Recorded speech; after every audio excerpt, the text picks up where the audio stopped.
morning, everyone.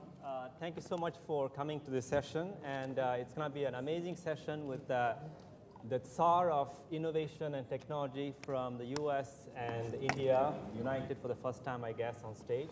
So we are up for a treat. Not the first time. And you already kind of got a great glimpse of the dynamic personality of Anish already. So I just want to quickly introduce both of them. Anish Chopra was appointed by President Barack Obama in April 2009 as the Chief Technology Officer of the United States, a new position that never existed before. The President, when appointing him, explained that Anish's job will be to promote technological innovation and help job creation, reduce healthcare costs, and protect the homeland, but more importantly, make the government more efficient and transparent. And previously, Anish served as Secretary of Technology in the state of Virginia. And on my left, I have somebody who doesn't need an introduction, Sam Pitroda, the father of India's telecom revolution, is currently advisor to the Prime Minister of India on public infrastructure, public information infrastructure and innovations, which is, I believe, a cabinet-level position. And is in charge of creating the information infrastructure for enhancing delivery of services to the citizens and creating a roadmap for a decade of innovation in India. I actually want to begin with Anish. Anish, actually, President Obama appointed you as a CTO of the United States in April 2009. And as I said, it's a position that never existed before. Can you briefly describe what this position entails and what are some of your current priorities? Sure, thank you for having me, and it's an honor to be with Sam, our guru from the US as well. I have basically three responsibilities for the President. The first responsibility is to ensure that on any issue that comes before him, that we evaluate how technology, data, and innovation impact that given priority, whether it be healthcare, energy, education, and the like. So we have about 25 of us that serve as assistants to the President, and no document gets to the President without its thorough review for these opportunities. The second thing that I do is I support interagency collaboration. So a number of these initiatives require collaboration between the Commerce Department and the Education Department and the Health Department. And so we bring them together under the National Science and Technology Council, and I chair our Committee on Technology Work. And then lastly, I'm responsible for private sector collaboration, and that is great ideas come not from Washington, but from across not just the United States, but increasingly around the world. And my job is to engage those innovation ecosystems to bring those ideas back. Substantively, Navi, I do three things. My priorities for the President are to deliver for him our national wireless innovation policy, which is right now before the United States Congress. It's to ensure the U.S. continues its leadership role in the next generation of mobile broadband. Second, I'm working with the President on establishing rules of the road in the internet economy. So we've put forward with the OECD a set of internet policy principles back in June, and we are instantiating those principles on privacy, cybersecurity, R&D activities around the internet, as well as intellectual property protection. And then last, in the area where I love to collaborate with Sam, I bring forward the President's philosophy of bottom-up change through the concept of open innovation, or the application of open government towards breakthroughs in the areas the President sees as top priority for the U.S. And it is in this latter category that Sam and I serve as co-chairs of a dialogue, which we'll hopefully talk about later today. Fantastic. Thank you so much, Anish. We'll definitely come back to the notion of open innovation, which I think is quite unique in the U.S. context, at least the government level. Sam, you're in charge of developing the roadmap for India's decade of innovation. Can you tell us about what potential this decade of innovation holds for India, and also some of the key highlights of this roadmap? Government of India has declared 2010-2020 as the decade of innovation. The key challenge that we see in front of us essentially relates to, one, disparity. Disparity between rich and poor, urban, rural, educated, uneducated. Demography, 550 million young below age of 25. Their jobs, their education, skill sets, opportunities, growth is the key. And the third is to expedite the process of development. I keep saying that everything is happening in India, but we wish it could happen faster. So how do we bring in innovation as the key element in all of these three areas. Today, we are lucky to have 8 to 10% growth potential. It is through this growth potential we'll be able to address the challenges at the bottom of the pyramid. But if we are not innovative, we will not be able to capitalize on new technology, new infrastructure, and that's why this decade is a great window of opportunity for India. Interesting, fascinating. We'll definitely come back to the skills development, which I know you are very passionate about, and me too, and I think there will be some interesting discussions around that. Anish, this is something that I want to share with you. I just was Googling yesterday some statistics, and the Pew survey done in last year found that 80% Americans don't trust the government. And I don't think that's a very interesting number to hold at your heart. But the question to you, therefore, is it seems like many Americans are feeling that the US government is getting a bit more distant, it's getting too big, almost aloof, as somebody said recently. How do you see in your role technology innovation help bridge not just the communication gap as much as the credibility gap that is growing between the citizens and the government? Yes. This is a very important subject and is at the heart of our open government dialogue, even with India. On the president's first day in office in the US, in the midst of the economic crisis, one of his first administrative actions was to both create my position, but also in that context, to direct me on ideas through technology that would allow us to be more transparent in the actions that the government takes, to be more participatory in how we listen to the voice of the American people, and to collaborate more with the private sector so that we can execute the policy vision of government in a manner that doesn't require only the government acting by itself. And this is, I believe, seeding a quiet revolution in the relationship between the American people and their government. Amidst this cynicism, let me just share a few statistics. On the issue of transparency, for the first time in American history, we are disclosing the name of every individual who visits any of us at the White House so that you know whether or not there are, who's coming in and what do they want to see. This has historically been treated as secret records.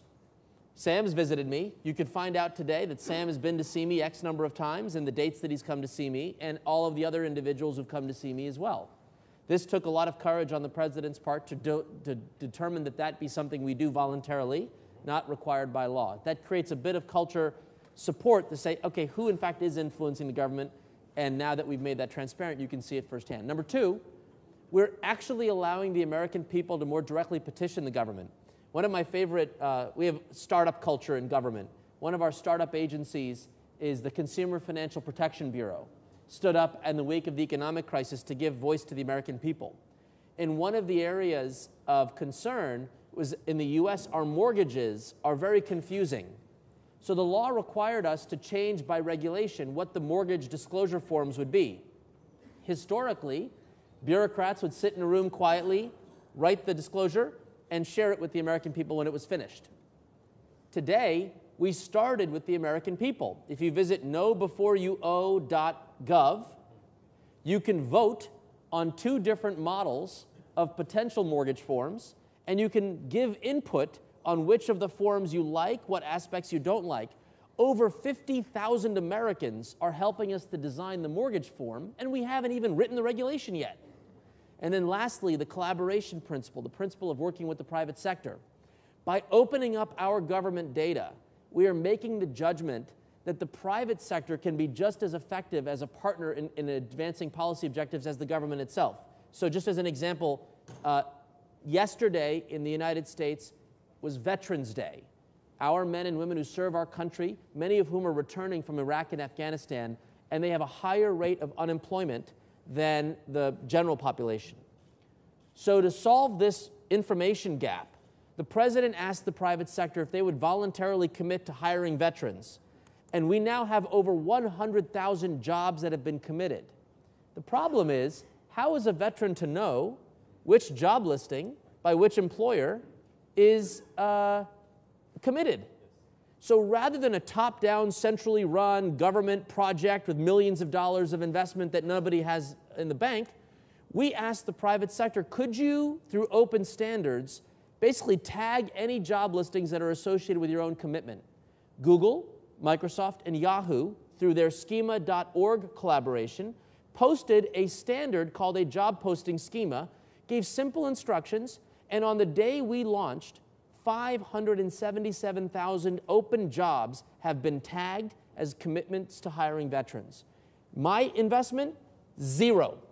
It was encouraging the collaboration to identify these tags, and companies from LinkedIn and Monster and Simply Hired and Indeed, all these software companies have voluntarily pledged to bring that tagging to employers. So transparency, engaging participation in new and creative ways, and collaborating in the execution of policy, that's how we're going to seed, I hope, a better relationship with the American people.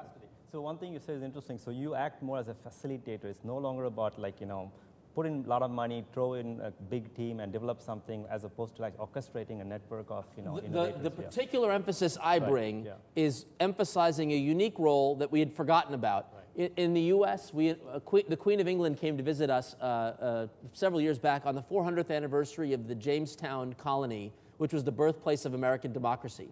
And she reminded us that we are, in the Virginia context, a commonwealth, which is that we work together for the common good. That role is the role of government as impatient convener, bringing people together, encouraging them to adopt open standards, facilitating and encouraging them to work together to solve problems. These companies were not regulated to do this. They weren't paid to do this. They came to the table on their own, and that's an exciting new development, and we're doing this in every domain, in health, in education, in energy. We could talk about it all day, but I want to let Sam tell his words. And also, interestingly, talk about the citizen, the veteran thing. I learned about that by visiting your blog. So it seemed like you're actually leading by example by tweeting. And how many followers you have? You have tracking that? I don't know. We just started. I got permission to be on Twitter just a few months ago. So about 4,000. At Anish Chopra, for those of you who wish to engage. There you go. Thank you for that. So you'll be tweeting, I guess, after this panel about what we discussed. So Sam, I think the situation is equally a bit dire in India. I think you just have to open the newspaper. You can see there's a big issue with the governance and transparency. Everybody knows that. How do you see technology innovation helping address that in Indian context? Unfortunately, we don't get credit for some of the good work that's going on. It is this government that decided to work on right to information. Right to information was the key to restructuring governance. Today, we have one of the largest programs to democratize information. That's our main goal. In this process, we have some major programs underway. First, National Knowledge Network, which came out of the Knowledge Commission, to essentially connect 1,500 nodes with 40 gigabit bandwidth to connect all our universities, all our R&D labs, and major part of our libraries and clusters. For this, we would probably spend about $5 billion. It will also connect 20,000 colleges. This network is already operational. 450 nodes are working today. And in the next 6 to 8 months, we will have all 1,500 nodes connected. The idea behind this was to really improve collaboration, make sure that our teachers interact with our R&D institutions, and essentially focus on research, which is today multidisciplinary, requires a great deal of collaboration, and is happening faster than ever before. In parallel, there is another program where we are going to be connecting 250,000 local governments with optical fiber. These are panchayats. This is going to cost us about $5 billion. That has just been approved by the cabinet. Once we do that, we'll have whole new public information infrastructure to really take this RTI to the next level. So once you connect panchayats and universities and colleges and all of that, you really need multiple platforms. Nandan is working on UID platform, which will tag every human being, hopefully. 2, Dr. Kasturi Rangan, one of our colleagues, is working on GIS, where we'll tag every physical space, schools, colleges, bus stands, railway compartment, you name it. Then we have another platform for all the applications, cybersecurity, payment, procurement, and portals. On these platforms, we have roughly 10,000 software people working today. I mean, this is massive effort. And these are people employed by Government, or it's mixed? Public, private, yeah. Right. And in fact, when Obama came here, I had an opportunity to explain a little bit of this to him. And he was quite impressed. And as a result of that, Anish and I started this program on open government platform. So we have a group in India working with a group in the US. We started with data.gov. We expanded that further. And now we have created open government platform that will be launching in March. We want to take that platform to third countries. But our focus today is to democratize information, which is a huge thing. Once we do that, I think we'll begin to redesign India. See, all of this has to be done with clear focus on young. It's an open platform. Then young will figure out how to use this platform. It will have far-reaching implications on education, health, governance, public delivery systems. What do you do with food distribution? See, US had the chance to do all of these things 20 years ago. We are starting now. We have an advantage. Yes, leapfrog. We can leapfrog. Like US has probably 1,200 data centers. A little more, but yes. We have 4. Everything we do will be in the cloud. Right. Everything we do will be based on open source. We are not driven by vendors. That's the advantage we have. No government today that I know of would be willing to spend the kind of money we are willing to spend in building information infrastructure of tomorrow. Fortunately, not many get it, so we'll get it done.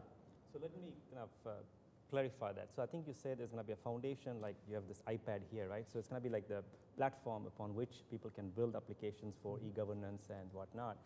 But the question is, my question was also in terms of how it's going to help improve transparency, because you can always... Automatically. It will automatically, because the information is available to everybody.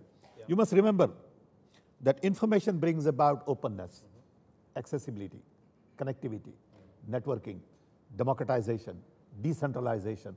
Automatically, you can't prevent it. But in terms of, is that going to allow citizens to kind of report back as well? It's not, because there needs to be dialogue. It'll be interactive. Right? Interactive. Okay, that's what I want. See, when we didn't have telephones, right, people used to complain that if I want to reach my member of parliament, I don't know how to do it. Now that there is access to phone, people can reach and bitch. Sure. That's the right word, yes. The point is, we are a nation of a connected billion. Yes, and you are the forefather of making that happen. No, it happened. Yes. You know, 20 years ago, when I entered 25 years ago, telecom scene in India, we had 2 million phones for 750 million people. It used to take 15 years to get telephone connection. Just in a short span of 20 years, working together with private sector, young talent, our own capabilities, we have been able to connect this country. We are a nation of a connected billion. Yes. How do we do things differently? Today we have our own multinationals, companies like TCS, Wipro, Infosys in IT. We have global recognition. Now we got to use this power to redesign India. Right. And I believe if we do this right, not only we will redesign India, but in the process we will redesign the world. Yes. It's going to happen. Yeah. But it will take 20 years. Yes. These things don't happen overnight, so don't expect next week, something to happen. Right. But I can tell you, I was lucky to see the results of telecom. Sure. I won't be around to see the results of all this effort that's going on today on democratization of information. But it will create a whole new world. And we are all excited about it. We have tremendous potential. See, Gandhiji's dream of Ram Rajya, as he used to call, development of villages, Right. Social justice. social justice, decentralization, remained a dream because the information element was missing. Now we believe we have new tools to really realize that dream. So if you look at the world today, it is essentially based on the American model, which was designed after World War II. UN, World Bank, NATO, WTO, WIPO, all of these institutions were created to really dominate one way of doing things. No offense. Consumption? No offense to anybody. This is our world. Right. We live in that world. It's not US world or Indian world. We all live in this world. So the whole package was consumption, GDP, GNP, per capita income, rich, collect money, all that stuff. This is what we are taught in colleges. IRR is the big thing. In the process, we have lost touch with the Gandhian way of looking at the world. In the process, we have created this disparity. Very few have collected a lot of wealth, and lots of people are poor. And I think that's the big challenge for the next 50 years. So if you look at 20th century, first half was spent in fighting war. Second half was spent in creating US model. That model has to be questioned now. It did well for small group of people. It doesn't do well for bottom of the pyramid. Today, conflict world over, whether it is Naxalites in India or Arab-Israel conflict, or even conflict in US, is all about disparity. And people are saying, wait a minute, with all this great technology, why can't we improve lives of the others? Why is there hunger? Why can't poor children also get to go to school? Why can't I get low-cost medicine?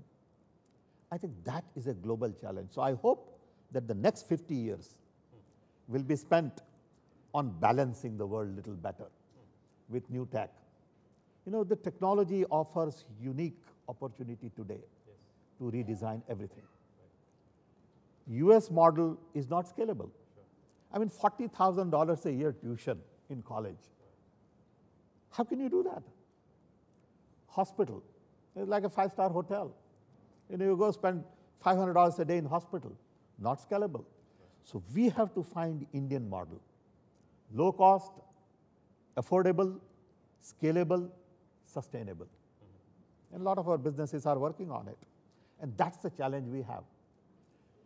I've been saying for the last 25 years that the best brains in the world are busy solving problems of the rich, who really don't have problems to solve.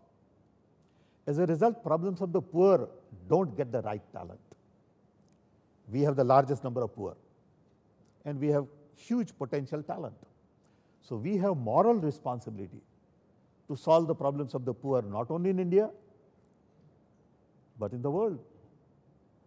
And we got to do it. I think next 50 years, we are going to do it. I'm very high on India. But next 10 years are going to be very challenging. And a lot of the conflict you see in the system is just because of that. Because people don't want power to be shared. And we will have tensions. But IT, new technology is really going to create new world. The question is, are we going to create that world for the top of the pyramid or for the bottom of the pyramid? Our aim is inclusive growth, innovation for the bottom of the pyramid. And we got to do that not just for them, for us. It's in everybody's interest to improve standard of the living at the bottom of the pyramid. And I think that's the challenge we are all focused on. Sure. It's going to be an interesting journey, but it's a journey. Just beginning, an internet, a web, nanotechnology, biotechnology, genetics offer some very interesting way to solve problems of the world. We need massive change. We don't need incremental change. See, we are trying to fix old systems. One of the arguments I have with the US is don't fix unfixable. It's not going to work. So you got to let some things die because we are entering new world. So let some things die. A lot of these institutions of the past will have to die. Nobody's building new institutions for the 21st century. Sure. I mean, you look at the total scene, what we built after World War and what we are building now. Nobody's building new institutions. Everybody's fixing institutions built after World War. Somebody will have to say, enough is enough, let them die. And we got to create institutions for 21st century. And that's not happening. And I worry. Great. So actually, I agree that, as you say, it's time to move to a surgery as opposed to relying on Band-Aid. And you talked about balancing the growth trajectory as well, make it more equitable and more inclusive. And Anish, the question to you is, of course, as Sam was saying, is that the assumption was also that the U.S. has done a good job in terms of elevating its population, from poverty, and now it's like, the leader of the first world. But here is some reality check, and I want to share some numbers with you. Yeah. 50 million Americans lack healthcare access. Yeah. 50 million, actually 60 million Americans are unbanked or underbanked, Yep. which I didn't even know until recently. And then last week, or I think a couple of days ago, the U.S. Census upgraded its numbers for the Americans who live below poverty line from 15% to 16%, which is not necessarily a good sign. So my question to you is, like, how can technology innovation help include the margin in the U.S. context? Because there is a big marginal segment, and especially with the dwindling power of the middle class. We call that the bottom 60%, as people call in America now, because 60% is the percentage represent the middle class, and they are feeling squeezed as well. Yes. So what are the kind of solutions you bring to the table to help the margin in the U.S.? So this, in fact, is the core, I believe, of the work that we're doing in the open innovation when I described earlier the work that I do for the president. So the president unveiled in September of 2009 a strategy for American innovation, and that included this notion of an all-hands-on-deck approach for healthcare, energy, education, and manufacturing, four very important sectors, with emphasis on inventing solutions to help those that you describe as on the margin. And it is increasingly in that area we are surfacing, by design or in many cases by coincidence, global solutions that can bring back breakthroughs for the U.S. One of my first celebrations was we launched an initiative called Text for Baby. Yes. Young women, many of them of minority descent in the U.S., who lacked access to health care, were not covered, didn't have primary care. They were delivering babies prematurely, and many of them were suffering infant mortality. Now, we did have and do have a pretty aggressive policy to get health insurance to all Americans, but this particular initiative, at zero cost to the American taxpayer, used information as at least one tool. It said, can we provide women 3 free text messages a week to help them navigate what needs to be done nutritionally, when to go see a prenatal care visit, what to do in terms of their behaviors, so that they can lead a healthier pregnancy. Over 250,000 women have signed up. This innovation was a US company called Voxiva, whose proof of concept was in Africa, and reverse innovation back to the US for deployment with all private sector support, no taxpayer dollars. Although we are funding research around evaluation studies. Has mobile phone knowledge sharing increased outcomes for these young women? We're actively evaluating. Early evidence is positive, but I don't want to overstate yet what the results are. So you will see in the unbanked, you will see in efforts to upgrade economic development at the, for those at the bottom, innovative solutions that are basically invented, I hope increasingly with a global context, and then brought back to the US market. I too find myself a disciple of C.K. Prahalad, and very much in the spirit of his work, President Obama has had a very strong opinion that these are very, very important methodologies to empower people. So where we can, we have formal policies. Health reform was something we passed. We obviously have done more with various tax credits to empower those at the very bottom with basically grants in lieu of credits. But those top-down solutions aren't sufficient, and it's these bottom-up innovations that I think will have great impact. One last point although I take no particular credit for this, our independent telecom regulator, the Federal Communications Commission, just a week and a half ago announced all of the broadband companies in the US have offered a $10 a month plan for broadband access to the poor, that is those who qualify for free and reduced school lunch, which is like a 75% reduction on the current price. And they did so voluntarily as a collaboration for the next 2 years. So you'll see some telecom equipment investments that will be a lower cost to the poor.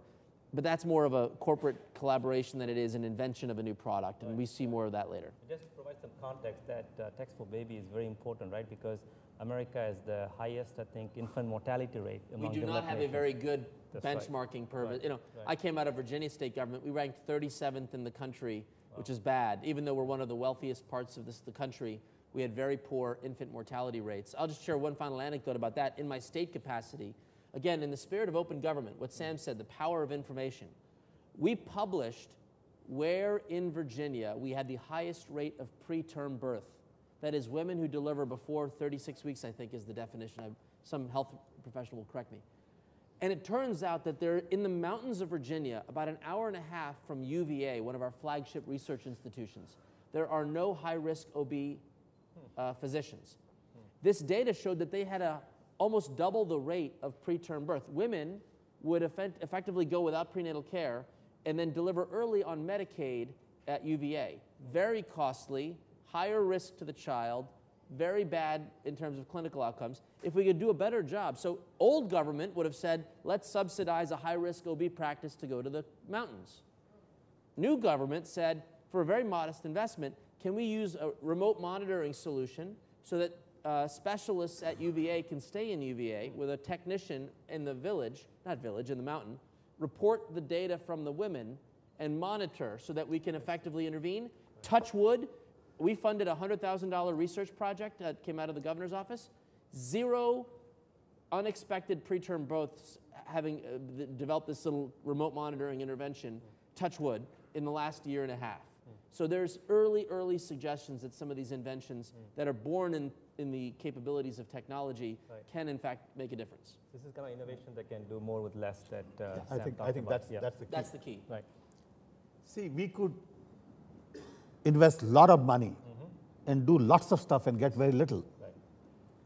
Our challenge is to do little and get more out of it. Absolutely. Let me give you one example. My mother delivered 8 children in a small little tribal village in Orissa. No electricity, no running water, no doctor, no pharmacy, no nurse. Nothing. That's why you turned out so good looking. All 8 out of 8. All 8 out of 8 turned out to be mentally healthy, physically healthy. They must have done something right. What is that they did? I think we have lost track of that. Now, automatically we assume you got to spend $2,000 for delivery. You got to have 4 doctors waiting there, and you got to have this, you got to have that. I think we really need to go back and see what is the simplest way to solve a problem. Same problem, you can make it very complex and have all kinds of information going back and forth and everybody all hyped up. And at the end you say, what have you done? See, I tell a lot of my American friends, and I live there, so that's my country also, you know. And I say, do you realize that with all this great education, 2% of the people in America are in prison? I mean, it's ridiculous. People take great pride in the fact that we are increasing police force. We are building more prisons. There's something fundamentally wrong. Because we spend too much money on Six Sigma quality of product like this. We don't spend money on Six Sigma quality of people. Nobody has ever talked to me about Six Sigma human being. But everybody talks about Six Sigma product. I think it's time to really think through the whole developmental strategy world over. Right. Okay. Yeah. You can get a lot with very little if you do it differently. Right. We have in India 12,000 herbal medicinal plants, which are unique to Indian climate. I remember growing up, mother will put something in the ear and the nose will be fixed. I don't know how they did it. Okay? I think we got to go back and look at some of it. You know, you can't ignore 5,000 years of history and just write it off, saying nothing happened. I mean, these guys were smart. Absolutely. So we got to go back and see what are the simple things that we could do. You know, we have very large community of artisans. You know, when we talk of bottom of the pyramid, we automatically talk about high tech and all that. But what about our artists and, you know, craftspeople? Yes. I mean, they are very creative people. Right. We have written them off. Yeah. Okay. I mean, in India, we probably have 30, 40 million people. And they are all in unorganized sector. Informal sector, yeah. So informal sector, nobody pays any attention. Government had no money to document 12,000 herbal medicinal plants in India because it doesn't fit anywhere. But government will build hospital, 100 bed with X-ray, CT scan, all this stuff. So we had to find money from NGOs to document our own heritage. Shame, but that's how it works. So I think when I look at world today, I sit back and reflect. Saying, are we really on right track with all this hype? You know, we really need to find simple solutions to complex problems. Yes. And not complex solutions to simple problems.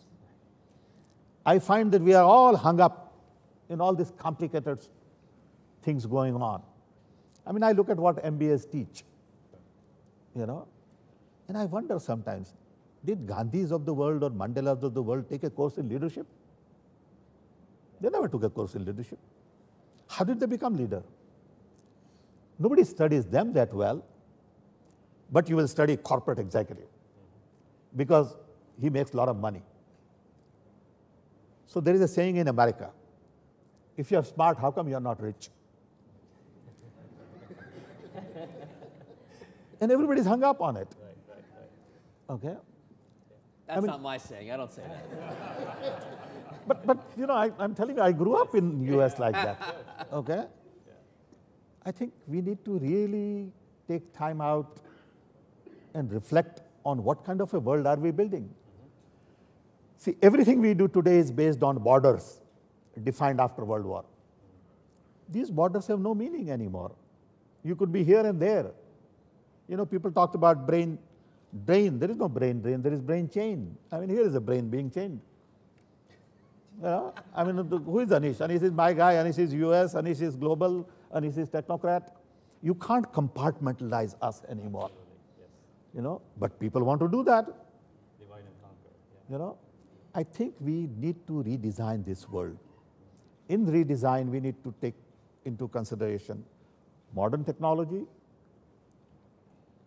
bottom of the pyramid, prosperity for everybody, and not for just a few. Yes. I think that is the challenge. And we haven't thought through this carefully. Sure. Because, you know, in many of my discussions, I tell my friends in India, and I used to say this to Dhirubhai Ambani quite often, that in this country, those who want to give don't have much to give. But those who have a lot to give want to take more. It's that conflict. Yes. When people who really have something to give, things will begin to happen.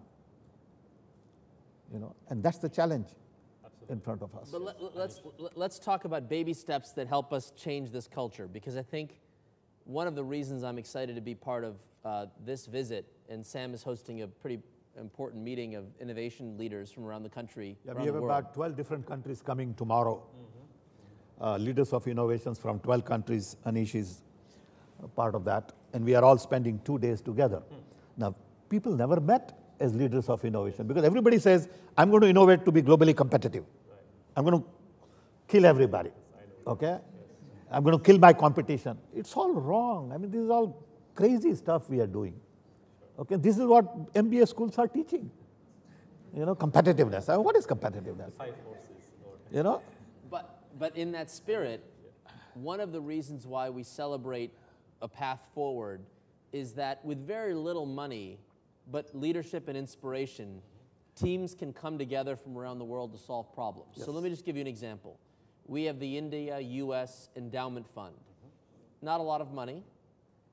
Our first batch, we put out a low-cost medical diagnostics challenge, healthy human challenge, I think we called it, and a civic engagement challenge between the two countries. Very simple. Hundreds of people formed teams between the US and India to jointly request, $500,000, $100,000, whatever the grants will be. Now, we haven't announced the winners yet. We will hopefully in the next couple of weeks. But the fact that teams could form to solve these global challenges is exciting, that they're coming together for the first time, and inspirational, because when you see some of the applications, you're very impressed. I've also been witness to the Stanford India Biodesign Initiative. Zero taxpayer dollars from the US, but there is support from the bio department in India. One of my best friends is a professor at Stanford. He gets on Skype every other week, spends an hour or two with a group of teams, a team from engineering school, medical school, and I think some kind of business or policy program. They form teams to come up with 80, 90% lower cost medical devices to substitute what otherwise would be very expensive initiatives in the US. And you have a US professor advising them. Now there are startups that are forming. Venture capital is now evaluating these students, these student teams who don't know what they shouldn't be doing. They're just doing. And that kind of bottom-up collaboration is at the heart. It's what President Obama created my role to do, is to tap into the expertise. Bill Joy famously said at Sun Microsystems, the smartest person on any problem most likely doesn't work for you. And so tapping into that expertise is critical, and the way you surface it is in part these bottom-up institutions, these collaborations that don't require PhD, triplicate procurement, government forms that go on for years. You literally can engage in a much more nimble way. So we're starting to see this movement, and I hope, I don't want to preview Sam's leadership in the next couple of days, but we will unearth more of these opportunities. It's in the global interest, and it advances, we do think it also advances our US innovation capacity, because teams that come from the US to work on global problems in India are more energized and more effective in their domestic products and services in the US. So there's a win-win-win as you look at these opportunities. I actually met with some of the Stanford India. Pretty cool, right? Very amazing stuff. That's what I'm talking about. See, we have a National Innovation Council set up. We are setting up state-level innovation councils, sectorial innovation councils. We'll be announcing on 15th a $1 billion fund for bottom-of-the-pyramid innovations. We're doing some interesting stuff in cluster. One of our colleagues from Silicon Valley, Samir, there is helping us on sort of seeding innovations at clusters. So the meeting we have for the next 2 days, Monday, Tuesday, is going to be very important for us. All these 12 countries for the first time are going to say, how can we collaborate on innovation? And I want to sort of work with them to say, look, we are not competing. Right. Yeah. It's not about competition, it's about collaboration. And these people never met. So I wrote to all of them 6 months ago. And fortunately, we have 12 countries coming together. I'd like more countries to come together, because problems that we are trying to solve are everybody's problems. When I go to Chicago and look at south side of Chicago, poverty, illiteracy, ignorance, drug, violence, these are some of the problems we all know. They are here also. So we can't say that this is American problem and this is Indian problem. These are problems of the world, and we need to really begin to address these problems very differently. And that's where I think affordability is going to be the key. Take, for example, education. I've been working on education now for 6-7 years, and it's a lonely battle, because everybody wants to keep the systems as they are. Nobody wants to change. In India, we gave recommendations on higher education 7 years ago. We are lucky to launch skill development mission. Mr. Ramadura is here, who is helping us lead the skill development. Because we find that we have skill shortages everywhere. We can't find trained bus drivers, truck drivers, welder, plumber, electrician. But in higher education in particular, we just can't meet our demand. We don't have enough teachers because the model is old. Student-teacher ratio of 20:1. So the learning models have changed. Children today do not learn the same way I learned 60 years ago. So I can't have this $40,000 a year tuition model. I got to have $400 a year tuition model. How do you do that? How do you bring in new tools? Today, teacher spends most of her or his time in creating content, delivering content.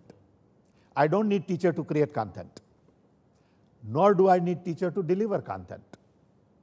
So what do I need teacher for? I'm going to ask and say, do I really need a teacher? But when you do that, unions react, saying, no way, we are the teacher union. We are very important. Fine.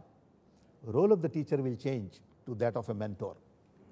So how do you create a new business model, innovate in innovation, innovate in education, to deliver education differently? Do I really need 4 years to get a degree? Who came up with this idea? But everybody follows. Chinese take 4 years, Americans take 4 years, Indians take 4 years. I think we need to question very foundation of everything we do today. I'm saying everything we do today in 2011 is essentially obsolete. Now let's start from there. Yes. Good point, yes. Actually, there's one solution that Anish, maybe US can offer is actually Sal Khan comes to mind, right? Yeah. I mean, Sal Khan, how many of you know about Sal Khan in the United States? A couple of them. So Sal Khan is an entrepreneur in the United States who came up with a solution to address exactly the problem that Sam talks about. So he has used the Jugaad approach that we call in India, right? Very kind of creative approach. What he did essentially is he has come up with a way to post online tutorials on YouTube. And he started doing that to help his niece learn mathematics, which is a boring subject, as you know. But then what happened is that those videos, I love my math. yeah, I also love, but sometimes it's a love-hate relationship. And then the videos went viral, and now there are about 200,000 users worldwide who watch. Much more than that. And so I think that would be a very interesting way to address, big challenges. But one person can do that as opposed to having an army of, technocrats or bureaucrats and think about that. When I talked about open innovation, there are reports and white papers we write about a world as we wished it would be. Yes. And then there are prototypes that we fund that we tinker our way to better ideas. So let me just provide this in this context. I visited Sal's first school in the US, Los Altos Hills in California. I met, first of all, the teacher was much more empowered because it was truly 24/7 learning. What would happen is the child would self-pace on the material. The teacher would have the equivalent of a flight information tracking system, a dashboard that identified exactly where a child was struggling. Just for a moment, in the US, my kids are too small yet to get grades, but we issue a report card maybe 4 times a year. That is the instrumentation we have on our system. If you wanted productivity growth in an industry, the first thing you have to do is instrument it, measure it. What are the outcomes? Therefore, you can determine whether or not new inputs can achieve better outcomes. Well, in education, our instrumentation is extremely minimal, despite the fact that in the US, it's a $750 billion industry. Our instrumentation is minimal. What Sal has done secondarily is instrument the learning process. Every time a child answers one of 10 questions after each video, each of the answers are noted. If the child answered it incorrectly, it's noted. If they asked for help, it's noted. If they took more time to answer the question, that's noted. So the degree, I asked the guys from the video game industry, how much information do you collect on World of Warcraft or on any of these tools? The amount of data captured on every single action the child takes, they can instrument the games in a phenomenal way. We do not instrument it. So I give you that background. What Sal was doing is giving the teacher new information. Now, what will happen? It's not live yet, but my presumption is app developers will ask if they could take that feed and provide intelligence back to the parents. Where does your child struggle? And then there'll be a new marketplace of supplementary learning materials to help the parent. Your child, if there's 150 concepts that determine math, your child has mastered 110 of them.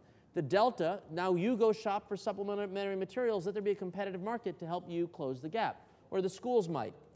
I met a 5th grade child who finished calculus.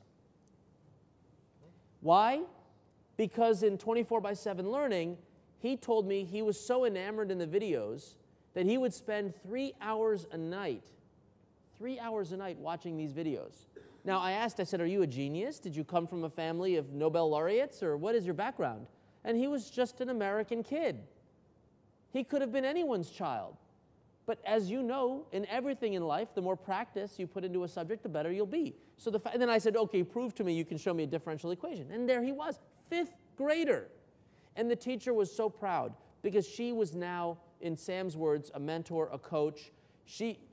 I wouldn't go so far as to say we don't need teachers. I actually think the teachers are the most powerful asset, under-leveraged asset, to help navigate these learning systems.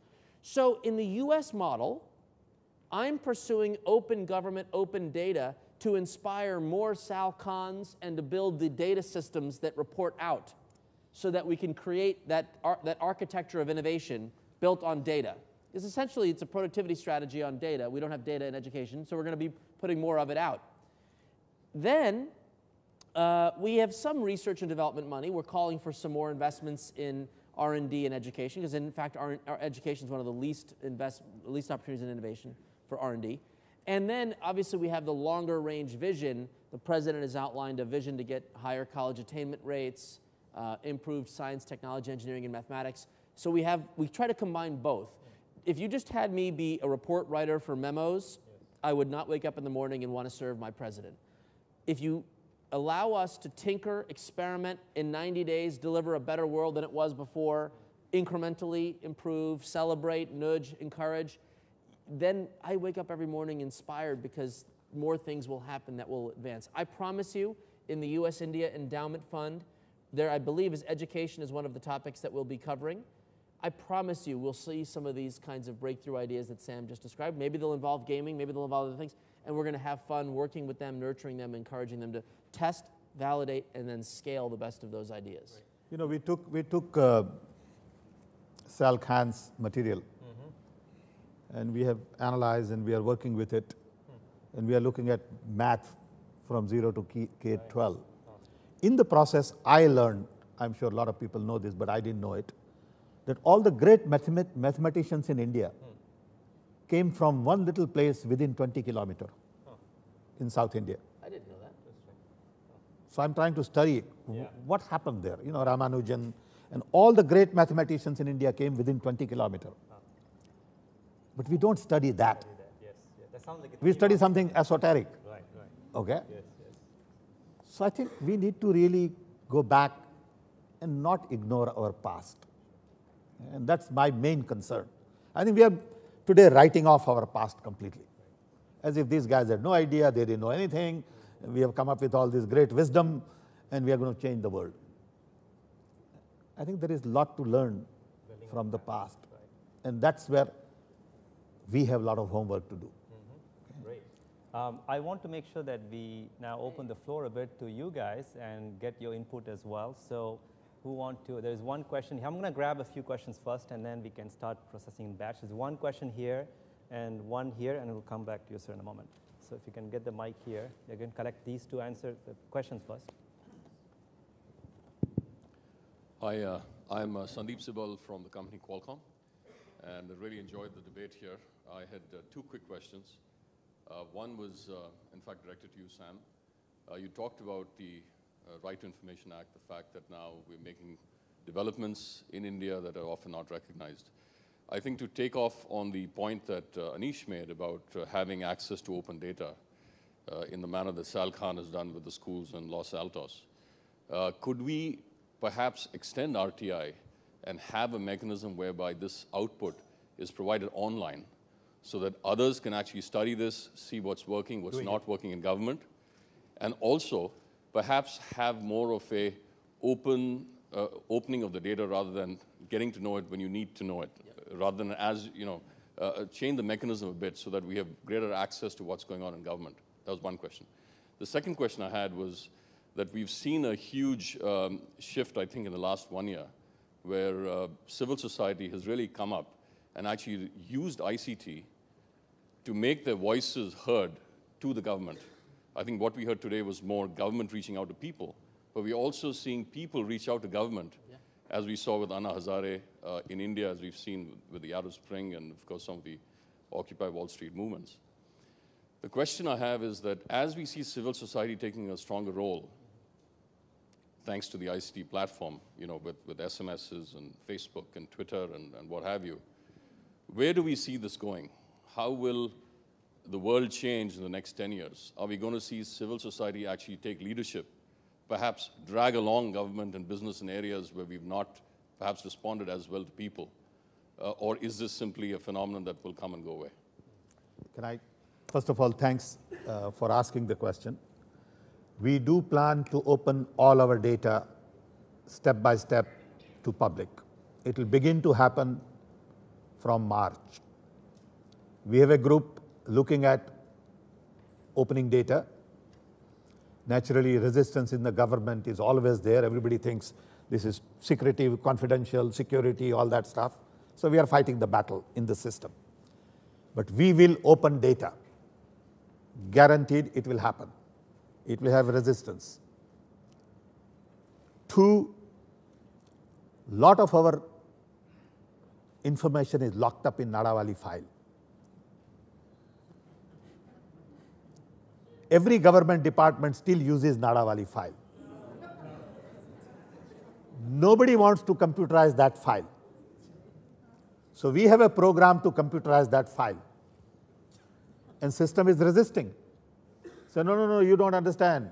You can computerize everything, but Department of IT works only with Nadawali file. Okay? So we have a trial going on in PMO, Cabinet Secretary. Everybody says we need 7 years to do a trial. Okay. Basically what they are saying is don't open it up. And we are saying too bad, it's coming. So the process is on. We have 32 million court cases in this country. It takes 15 years to get justice. So we have decided to computerize court cases. And I'm saying we are going to computerize court cases and reduce time to justice from 15 to 3.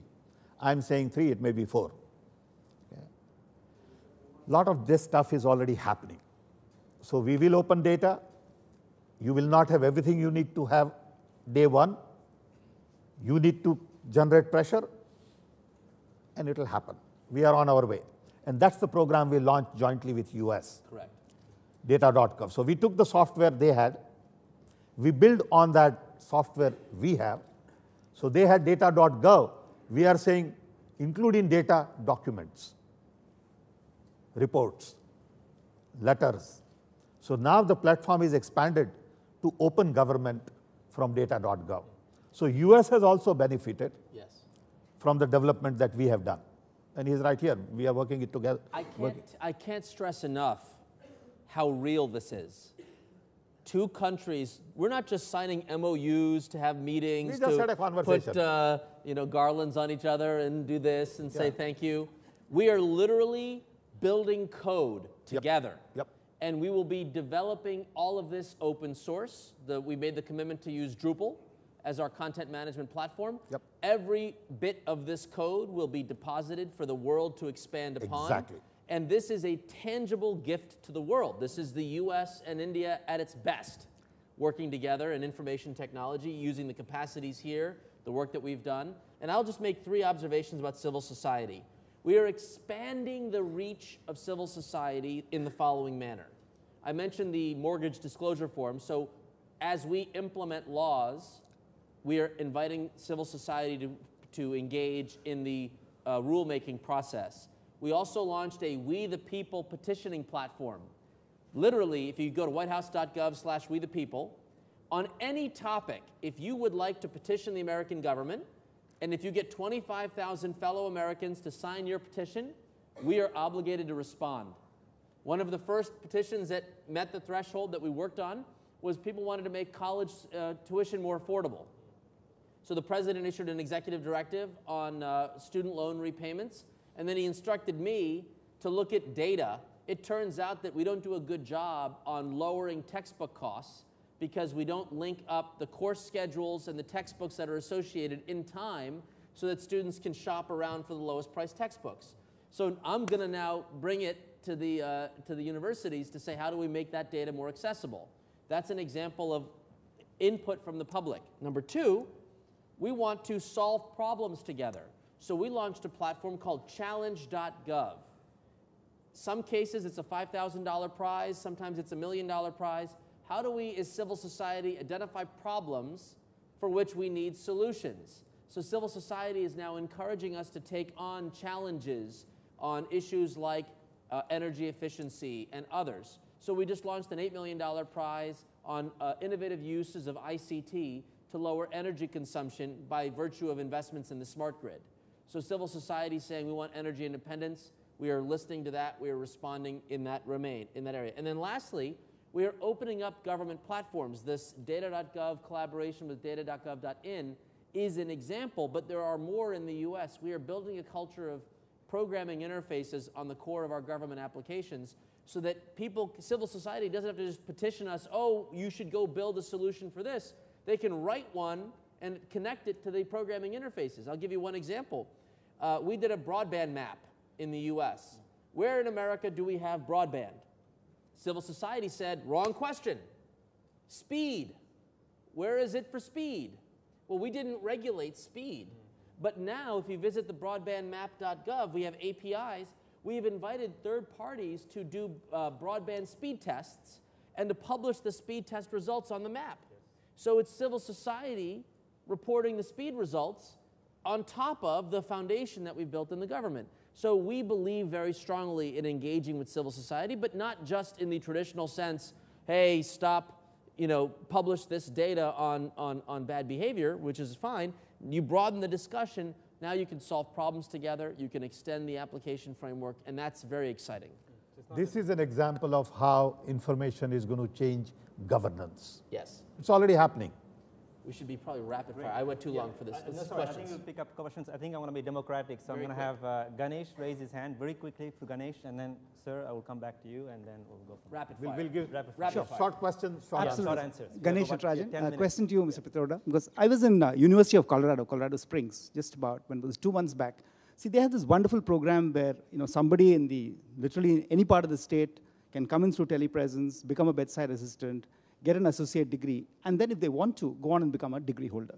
I think the biggest problem we have in our country, and many of us are talking to ministry about it, on one hand you have a skills agenda which is humongous, and but you don't have the people who are really willing to get those skills.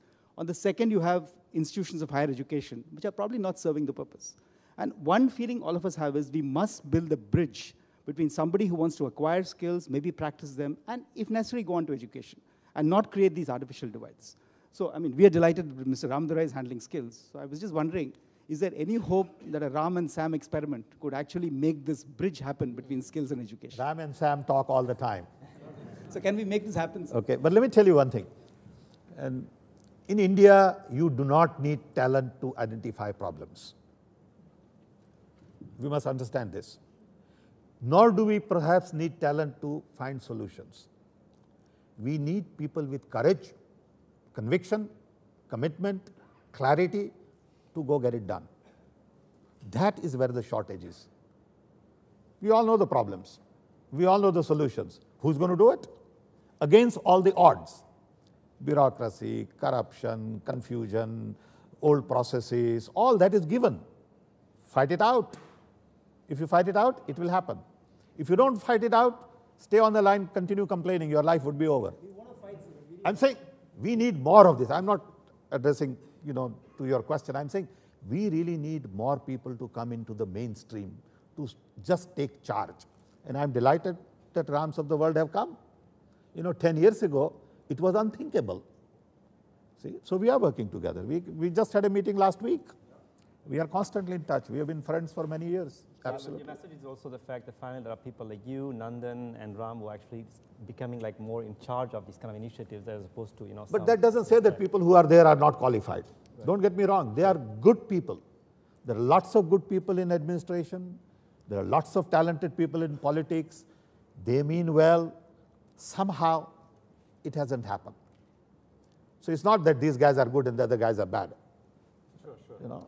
Just a quick response. We launched a partnership with the National Association of Manufacturers to use an alternative credentialing system called Badges, which MacArthur Foundation put a $2 million prize competition. It's live right now to basically find alternative credentials for the skilled worker shortages. And I would imagine it's the Mozilla Foundation, it's MacArthur Foundation. I'm sure we could find innovative ways to collaborate there because it's a very important topic. Right, great. Sir?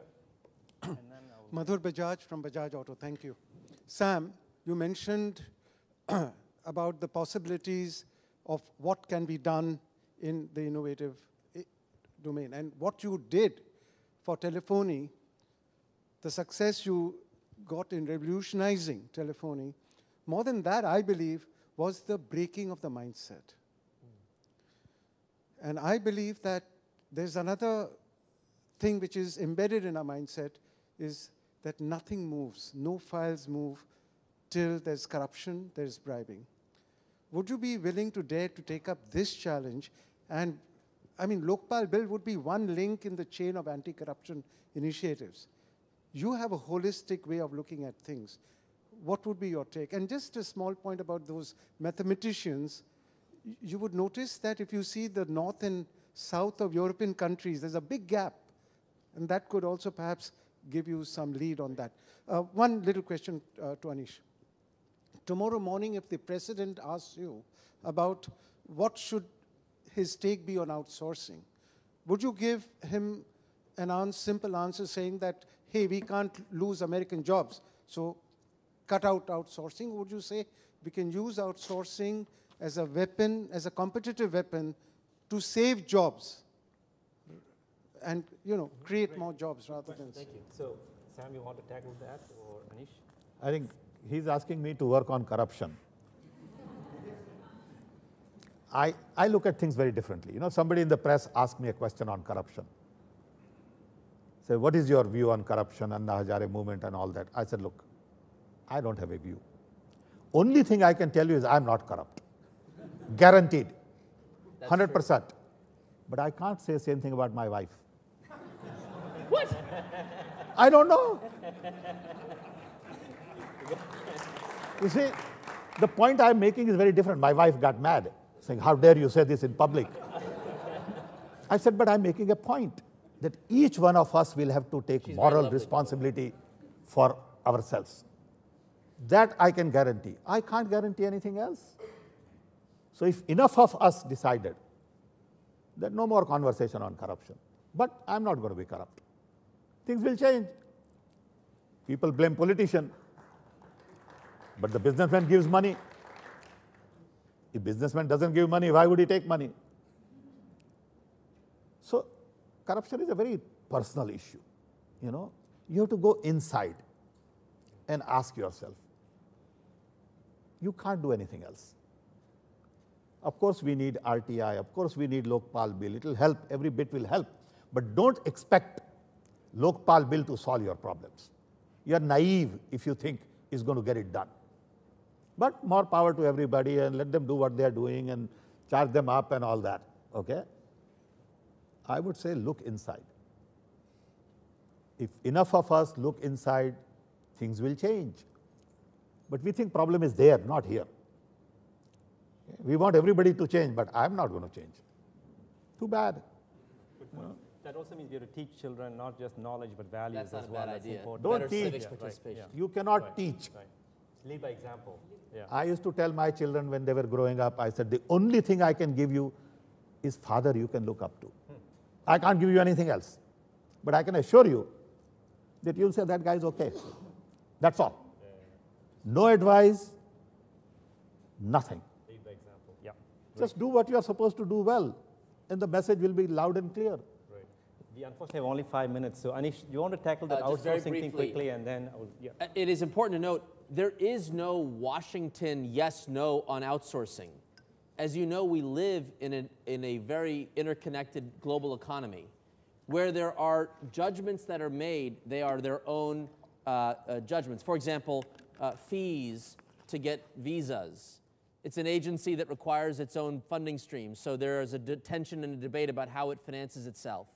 So that's a separate question from whether one is favorable or unfavorable to outsourcing. On government contracts in the Recovery Act, we had a Buy American provision, which the Congress imposed, that required us for construction projects to use American equipment for government contracts just in the Recovery Act. But that is not imposed on the private sector.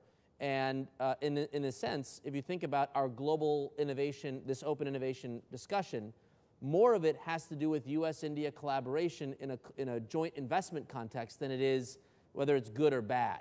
So I think it's a complex question to answer, Mr. President. He doesn't ask me, is outsourcing good or bad? That's not a unit of judgment we make in the government. There are these questions of fees, and there are questions of procurement that have a separate construct, and I don't engage on those particular issues, but we celebrate areas of open collaboration. We'll get to the other ones too. We're going to have one question from that side of the aisle. How about some gender diversity? Any women that want to answer questions? Yeah, I think any question? Yeah, Sachin, maybe. There is women. he's a guy. No, sorry. No, Sachin was asking a question as well, so I want to make sure that. I was just please kidding. go ahead. Sorry, go ahead. That's all right. Fine. Yeah, go ahead. Hi, Sachin Legal from Nivea. One of the questions I'd be intrigued from both of you is how government can embrace young entrepreneurs and young startup enterprises to help achieve these goals. I mean, young entrepreneurs have to just come forward and do it. I mean, who is stopping you from doing it? Don't expect government to give lift to every individual, every sector, every issue. It's wide open, it's democracy. This is the most vibrant democracy you can think of because it's chaotic. So you can do anything you want. Go get it done and you will get support. If you're doing good work, you will get support in this country. I can tell you, people will come from all over to help you. But you're also providing this 1 billion fund, right? You want to. Yeah, but there's enough money out there. I mean, the guy next to him is rich enough to fund him. Wow. Big deal, huh? Anish, quickly. So I know. Okay. I would give a slightly nuanced answer to that, which is we don't have a specific government handout for just young entrepreneurs, but the president believes in leadership. So he called on, in the US, people like Steve Case, who founded AOL, to launch a nonprofit organization called Startup America. They pledged to help 100,000 high-growth entrepreneurs, individuals who see themselves as growing 50 employees or more in the coming years.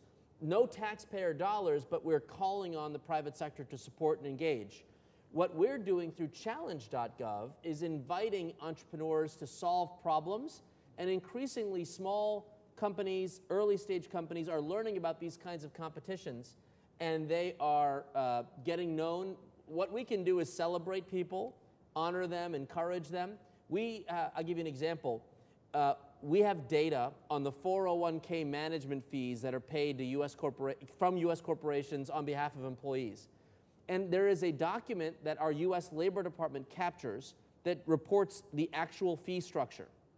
A startup, young entrepreneur in California, because of the Right to Information framework in the US, our open government policy, started gathering all of those reports and building a database so that people could actually see, not just in this file in the Washington Labor Department, but actually, and it turns out that if you're a small business with less than $5 million of assets under management, instead of paying 1% fees, which is the standard for big companies, they could go up to 10% fees. There had never been that kind of transparency. So this is a startup called Brightscope. They are now able to build a business, grabbing government data and putting it to use to bring down fees, improving retirement security for Americans and small businesses, and being wildly successful on the way.